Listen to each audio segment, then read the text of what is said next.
Once upon a time, there was an extraordinary doctor named John Dolittle, who had the ability to speak to animals. Dr. Dolittle and his wife Lily traveled worldwide rescuing various animals. They were so happy, until one day Lily went to sea to seek new adventures and died in a storm. Dr. Dolittle, stricken by grief after the tragedy, became a recluse and locked himself away in his manor. He spent many years with animals, only taking care of them and keeping them safe, until one morning when an unusual boy named Stubbins, who is very fond of animals, disrupts his peaceful life. The boy's dad makes him go hunting. Stubbins doesn't want to kill anyone and just takes random shots into the sky in hopes of missing, but he accidentally shoots a squirrel.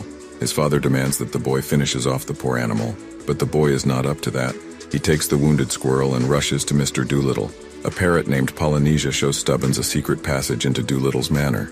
Meanwhile, Dr. Dolittle is playing chess with the gorilla using real mints instead of pieces.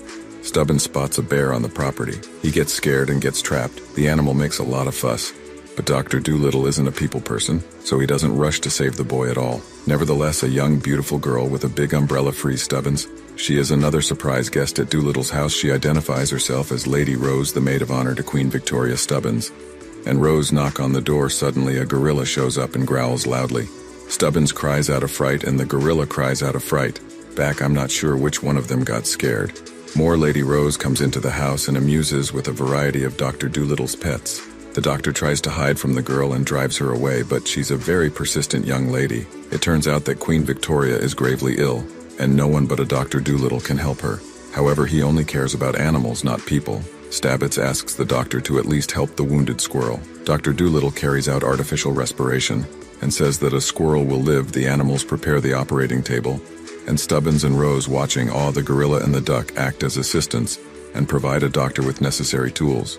Everything goes well and the squirrel is fine. Polly the parrot and other animals try to talk him into helping Queen Victoria, and in the end, Dr. Dolittle agrees. The animals decide to make their master well-groomed. Now he is bathed, shaved, and well-dressed. Now this is a look fit to meet the Queen. Dr. Dolittle rushes to Buckingham Palace riding an ostrich. The bird is very clumsy and smashes everything along the way. Doctor sees that the Queen is in a very bad state and she doesn't have long to live. His dog Jip sniffs out the patient, and Dr. Dolittle seeks advice from the octopus. Dr. Dolittle concludes that the Queen has been poisoned by tea with nightshade. The only thing that can cure her is a fruit of a magic tree from distant mythical land. Dr. Dolittle embarks on an expedition to handle this, leaving his lurcher and a stick insect to keep an eye on the Queen while he is away. Stubbins convinces the doctor to take him with them, but he is against it. However, the animals have grown fond of the boy. So Polly the parrot, the fox, and a huge giraffe help the boy sneak onto Dr. Dolittle's ship. They rush with the boy across the town and drop him right on the deck. The doctor gets furious, but even so he allows the boy to stay on the ship. Meanwhile, serious intrigue is going on in the Queen's palace. Some lords wish to claim the throne. They seem to be the ones who poisoned the Queen, but Dr. Dolittle is totally unaware of that. For now, he boxes with the gorilla, playing cards with the monkeys, and made Stubbins clean the ship. And he spends his nights remembering his beloved Lily. Our characters face an enemy ship in the way Captain Blair Mudfly is his lifelong wicked rival. He attacks the doctor's ship and points cannons at it. Dr. Dolittle puts on a diving suit, jumps into the water, and asks the sea whale for help. The whale helps the ship gain tremendous speed and evade the attackers.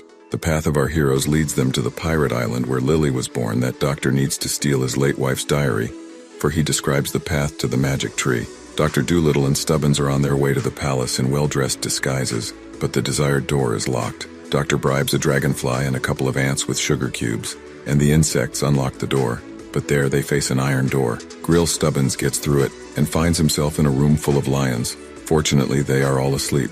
The plucky chap carefully makes his way through the animals and reaches a secret room among the mountains of golden treasure. Stubbins finds Lily's diary, but at that very moment, King Razuli captures the boy and Dr. Dolittle.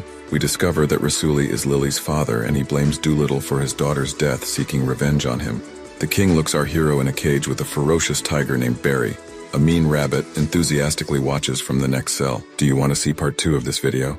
Subscribe to the channel and comment part 2. Thanks for watching. I would see you at part 2.